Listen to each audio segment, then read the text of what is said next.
India में ना एक टाइम पे और शायद आज भी सरकारी जॉब्स की ना डिमांड बहुत ही ज़्यादा है। इनफैक्ट सरकारी जॉब्स में आपको एक अच्छी सैलरी मिलती है, जॉब सिक्योरिटी मिलती है और रिटायरमेंट के बाद ना एक अच्छा खासा पेंशन भी मिलता है। पर ना पिछले 20-25 सालों में थोड़ा तो बदला है। आज के डेट में बहुत सारे graduates corporate sector and private sector में भी जॉब करने से कतराते नहीं, because corporate and private sector में तो जाकर के सैलरी भी ज़्यादा मिलती है, ग्रोथ अपॉर्चुनिटीज भी काफ़ी ज़्यादा होता है, पर हाँ जॉब थोड़ा शायद चैलेंजिंग भी हो सकता है। पर जब बात आती है ना पेंशन्स की, तो पेंशन इज समथिंग जो सिर्फ और सिर्फ ना सरकारी लोगों के लिए रिजर्व्ड है। एंड अगर आप कोई भी प्राइवेट सेक्टर में जॉब कर रहे हो ना, तो रिटायरमेंट के बाद पीएफ ग्रेचुइटी कि पैसों को छोड़ करके रिटायरमेंट पर्पस के नाम पे कुछ और खास तो मिल नहीं सकता है। तो जिसके लिए ना आपको आगे जाकर के अपने रिटायरमेंट की प्लानिंग भी स्टार्ट कर लेनी चाहिए। पर ना एक और कॉन्सेप्ट है, retire rich and retire early. अब इसमें ऐसा क्या है, क्यों हमें अर्ली रिटायरमेंट के लिए जाकर के प्लानिंग करनी चाहिए, इसके ऊपर आज हम लोग इस वीडियो में चर्चा करेंगे।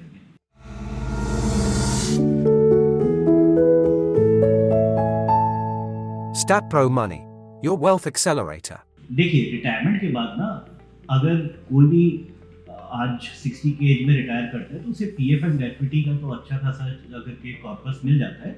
जिसे वो किसी भी बैंक एफडी, पोस्ट ऑफिस की एमआईएस या फिर बैलेंस फंड की एसडब्ल्यू में इन्वेस्ट करके एक अच्छा खासा मंथली कैश फ्लो कमा सकते हैं। पर ना लाइफ में ना एज एक बहुत बड़ा पैरामीटर होता है, एक बहुत बड़ा फैक्टर होता है। एंड मैं ना पर्सनली बिलीव करता हूँ कि हमें ना अपनी एज के हिसाब से लाइफ की जो भी मस्ती करती है ना, उसे अपने एज के हिसाब से कर लेनी चाहिए। अब आप इसे ऐसे देखो कि चलो अगर हो सकता है, अगर आपको पहाड़े पसंद है तो हो सकता है कि आपको स्विट्जरलैंड में एल्प्स माउंटेन रेंज जो है वहाँ जाना है, वहाँ पे आपको वीकेंड स्पेंड करनी है। या फिर अगर के आप अगर बीच पसंद करते हो, आप हवाईयन आइलैंड बीच पे जाकर के एक हॉलीडे करना चाहते हो, तो ये सब भी जगह जो भी एग्जॉटिक जो लग्जरीज है ना लाइफ की, ये 60 के एज के बाद मुझे पता है कि बहुत सारे पैसे आपके बन जाएंगे, पर आफ्टर द एज ऑफ 60 इन सारी चीज़ों को एंजॉय करना ना थोड़ा मुश्किल है। इनफैक्ट मेरे ना बहुत सारे बुजुर्ग क्लाइंट हैं जिनकी एज 60, 65, 70 के ऊपर है। एंड पैसे तो हो सकता है कि करोड़ों में हो उनके पास, बट जब बात आती है ना ट्रैवलिंग की, फूड की, घूमने की, तो बहुत सारे रीजंस के कारण, एज रिलेटेड प्रॉब्लम्स के कारण जगह की ये सब कुछ लिमिटेड हो जाता है। अब क्यों ना हम लोग 40, 45, 50 साल की उम्र में ही रिटायर कर सके, एक अच्छी मंथली कैश फ्लो भी कमा सके, एंड हम अपने बच्चों को एक सिक्योर्ड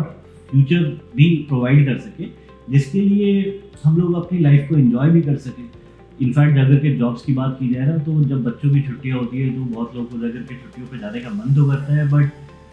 जॉब से छुट्टी कहाँ मिलती है। इनफैक्ट एचआर से जाकर के अगर हम लोग आज छुट्टी मांगते हैं ना, तो लुक्स तो ऐसे दी जाती है कि अरे छुट्टी नहीं मांगी, पाकिस्तान पे ऐसे मिसाइल दागने की परमिशन मांग ली हो किसी ने।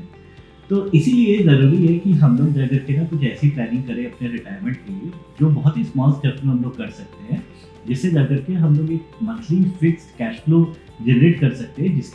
जिससे हमें जॉब की ज़रूरत ही ना पड़े। तो आज इस वीडियो में हम लोग इसी बात पर चर्चा करने वाले हैं। तो हेलो दोस्तों, मेरा नाम है अश्विनी सिंह, मैं एक फाइनेंशियल इंजीनियर हूँ, और आज इस वीडियो में हम लोग इस बात पर चर्चा करेंगे कि कैसे हम लोग छोटे छोटे एसआईपीज करके ना अपनी रिटायरमेंट की जो फिक्स्ड एज है ना, जो 60, 65 मानी जाती है, उसको 40, 45 या 50 की एज में कैसे हम लोग अचीव करें। और रिटायरमेंट का मतलब मेरा ये है कि हम लोग इतना कॉर्पस बना ले कि हमें एक फिक्स्ड मंथली इनकम आती रहे, जिससे हमारी फैमिली भी चल जाए और हमारा फ्यूचर भी जाकर के सिक्योर रहे। तो अगर आप यंग हो और आप भी अगर जल्दी रिटायर करना चाहते हो, तो इस वीडियो को ज़रूर ध्यान से पूरा ज़रूर देखें और हमारे चैनल को लाइक एंड सब्सक्राइब भी करें।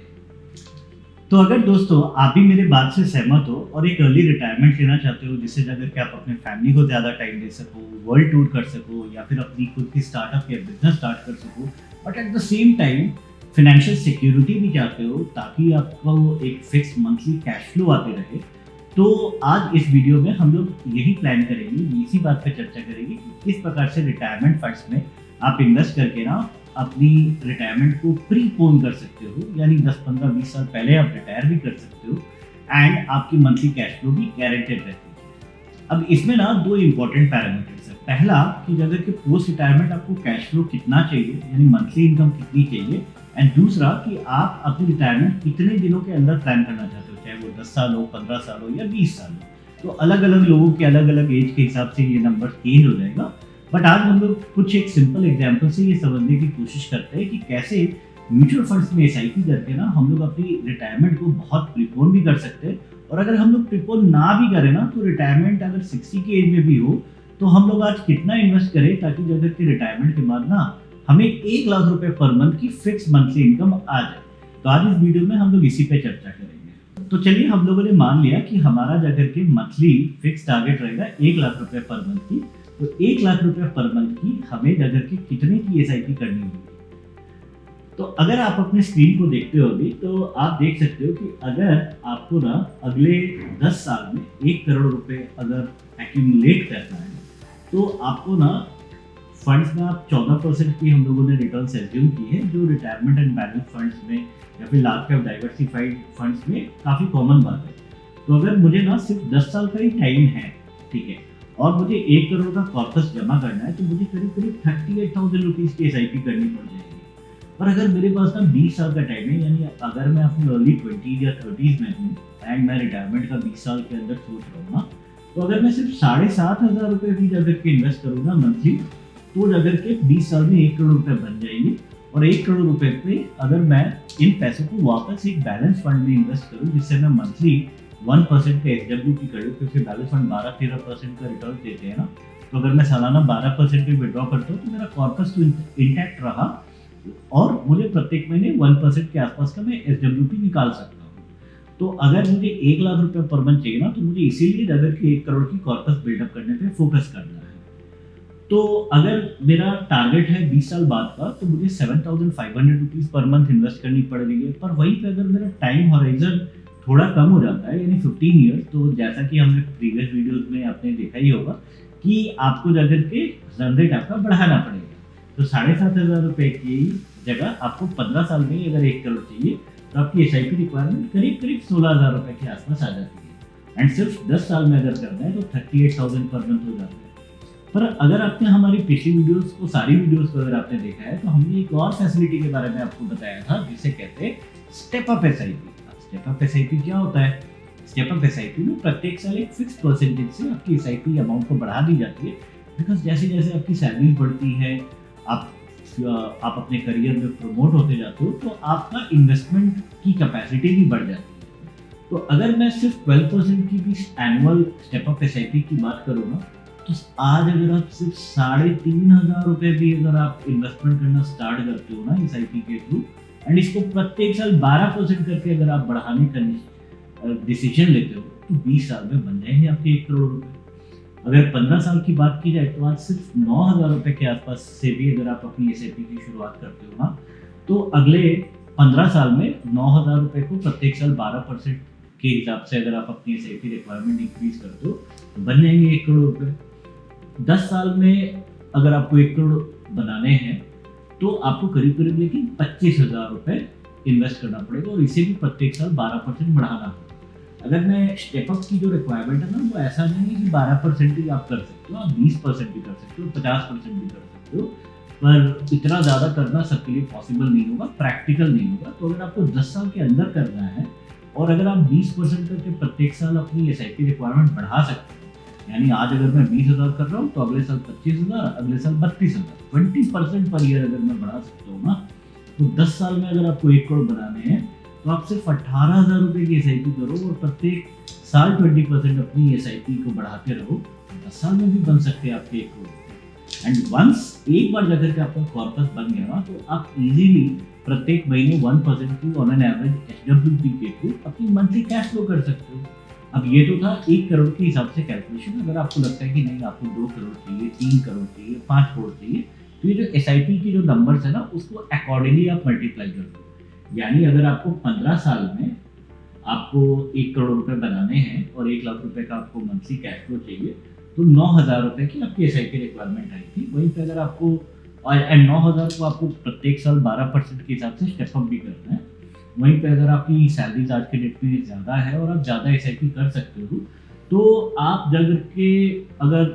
से फॉर एग्जाम्पल 3 लाख रुपए पर मंथ अगर आपको चाहिए, तो आज आपको 9,000 इंटू 3 यानी 27,000 पर मंथ की एसआईपी, जो प्रत्येक साल 12% करके आपको बढ़ानी है, उसमें अगर के आप इन्वेस्ट करके 15 साल में अपनी रिटायरमेंट प्लान कर सकते हो। रिटायरमेंट के बाद आई बिलीव कि 3 लाख रुपए पर मंथ अगर आता है तो आप इजीली अगर के लाइफ की सारी लग्जरीज एंजॉय कर सकते हो, घर की ईएमआई पे कर सकते हो, एंड साथ में आप अगर के कोई स्टार्टअप बिजनेस वगैरह जो भी आप चाहते हो अपनी ज़िंदगी से वो आप स्टार्ट कर सकते हो। तो चलिए ये तो हो गई बात रिटायरमेंट के बारे में। अब हम लोग इस बात पे चर्चा करेंगे कि ऐसी कौन सी फंड्स है जिसमें अगर के आप अपनी रिटायरमेंट प्लानिंग कर सकते हो। हालांकि आप अपने रिटायरमेंट के लिए किसी भी diversified fund, mid cap funds, small cap funds के साथ भी शुरुआत कर सकते हो। तो मार्केट में म्यूचुअल फंड्स इंडस्ट्री ने ना रिटायरमेंट्स के लिए कुछ पर्टिकुलर सोल्यूशन प्रोडक्ट्स भी बना के रखे हैं, एंड इन फंड्स में भी अगर कि आप इन्वेस्ट कर सकते हो। हालांकि इन फंड्स में ऑन एन एवरेज ज़्यादातर एएमसी में 5 साल का लॉक इन पीरियड रहता है, जिससे ये इंश्योर होता है कि आप कभी भी अगर के अपनी रिटायरमेंट की फंड्स को ना अर्ली विड्रॉ ना करो, जिससे अगर के आपका जो फोकस है, जो गोल है ना, वो बना रहे। तो अब अगर बात करते हैं ना रिटायरमेंट फंड्स के बारे में, तो रिटायरमेंट फंड्स करीब करीब बहुत सारे एएमसीज हैं, करीब करीब 5-6 एएमसीज हैं जिसमें जाकर के आपको रिटायरमेंट फंड्स मिल जाती हैं। जिसमें तो अभी आपको आपके स्क्रीन पर दिख जाएगा कि कौन कौन सी फंड्स अवेलेबल है रिटायरमेंट फंड्स की कैटेगरी में। तो हमारे पास है एचडीएफसी की रिटायरमेंट सेविंग्स फंड जो इक्विटी प्लान है, दूसरा हो गया आईसीआईसीआई प्रूडेंशियल की रिटायरमेंट फंड, तीसरा हो गया जो पहले रिलायंस हुआ करता था अभी निपन इंडिया, तो निपन इंडिया की रिटायरमेंट फंड में भी आप इन्वेस्ट कर सकते हो। चौथा हो गया टाटा की रिटायरमेंट सेविंग फंड। टाटा की रिटायरमेंट सेविंग फंड में हालांकि 2 ऑप्शन है, एक एग्रेसिव और एक कंजर्वेटिव ऑप्शन है। तो एग्रेसिव ऑप्शंस को ही चूज करें, रिटर्न थोड़े ज़्यादा बनते हैं। एंड अगर हम लोग इन सारे फंड्स का पिछले 2-3 साल का सीएजीआर देखें ना, तो वो तो काफ़ी हाई है, क्योंकि पिछले 2-3 साल में तो मार्केट्स ने बहुत ही अच्छा रिटर्न दिया। पर अगर मैं स्पेसिफिकली अगर देखूँ ना, कोई ऐसा रिटायरमेंट फंड जिसने पिछले 10 साल में सबसे ज़्यादा रिटर्न दिया हो और जिसने 10 साल से परफॉर्म किया हो, तो सबसे ऊपर नाम आता है जगत की टाटा की रिटायरमेंट सेविंग फंड का, जिसमें मैंने जैसे पहले बताया ना कि 2 प्राइस होती है, एक एग्रेसिव, एक कंजर्वेटिव और एक मॉडरेट। ठीक है,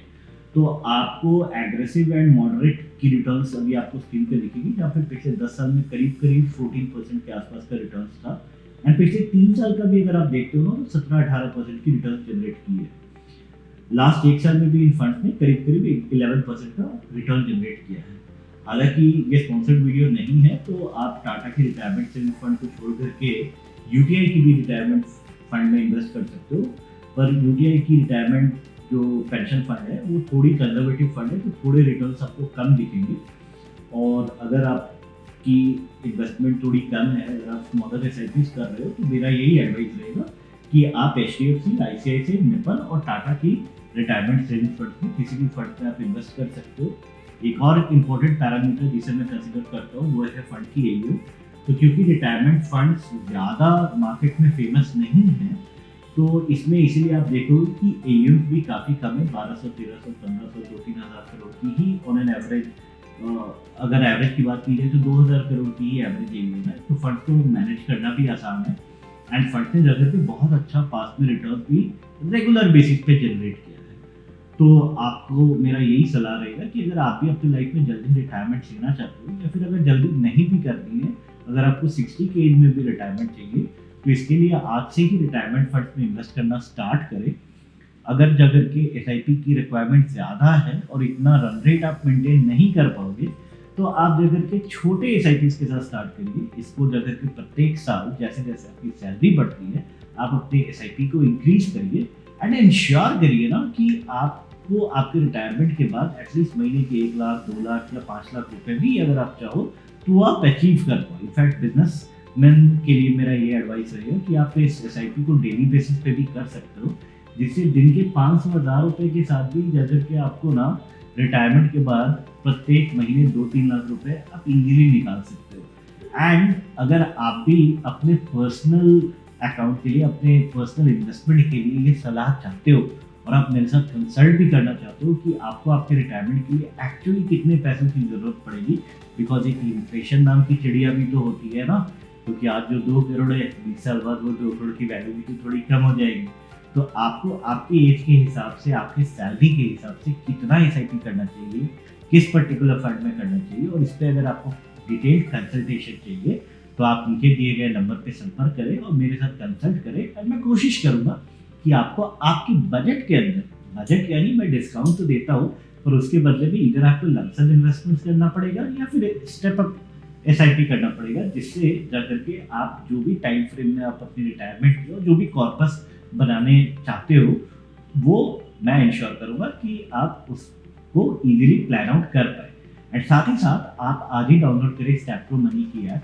स्टेप्रो मनी ऐप गूगल की प्ले स्टोर एंड एंड्रॉइड की iOS स्टोर दोनों पे उपलब्ध है। एंड इस ऐप को डाउनलोड करके इंस्टॉल करके आप इस पर रजिस्टर करें। इसके बाद हमारे जो भी एग्जीक्यूटिव्स हैं वो आपको कनेक्ट करके आपकी जो भी ऑनबोर्डिंग की प्रक्रिया है या फिर आप खुद भी चाहो तो इजीली इसे कर सकते हैं। इसमें वीडियो केवाईसी की फैसिलिटी भी उपलब्ध है एंड आप अपना कोई भी एसआईपी कोई भी इन्वेस्टमेंट इसमें स्टार्ट कर सकते हो। इनफैक्ट अगर आपकी इन्वेस्टमेंट बहुत जगहों पर फ्रैगमेंटेड है तो आप अपना एक कंसोलिडेटेड अकाउंट स्टेटमेंट कैम्स की वेबसाइट से डाउनलोड करके हमें भेज सकते हैं एंड हम लोग इसे आपके ऐप में अपलोड कर देंगे, जिससे जाकर के आप अपने बाकी इन्वेस्टमेंट की एक सिंगल ऐप पे ही जाकर के मैनेज कर पाएंगे, देख पाएंगे एंड ट्रैक भी कर पाएंगे। पर ये सब तो सही है, बट अपने फ्यूचर को सिक्योर करने के लिए, अपने रिटायरमेंट को सिक्योर करने के लिए, अपने रिटायरमेंट के बाद के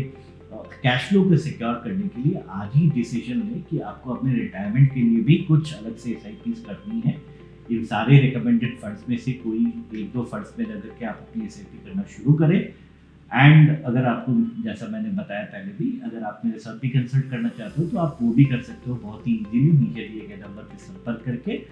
तो आशा करता हूँ कि आपको ये वीडियो पसंद आएगी। अगर वीडियो पसंद आई है तो इस वीडियो को लाइक करें और आज ही हमारे चैनल को सब्सक्राइब भी करें ताकि आगे आने वाली सारी वीडियोस की नोटिफिकेशन आपको इमीडिएट मिल जाए एंड जिससे जाकर के मैं और भी जितने भी यूनिक फाइनेंशियल सॉल्यूशंस आपको दे सकता हूँ, जिससे आप बहुत ही स्मॉल स्टेप्स में अपने लाइफ की फ्यूचर को बहुत सिक्योर कर सकते हो, उसकी नोटिफिकेशन आपको इमीडिएट मिल जाए। नमस्कार एंड हैप्पी इन्वेस्टिंग।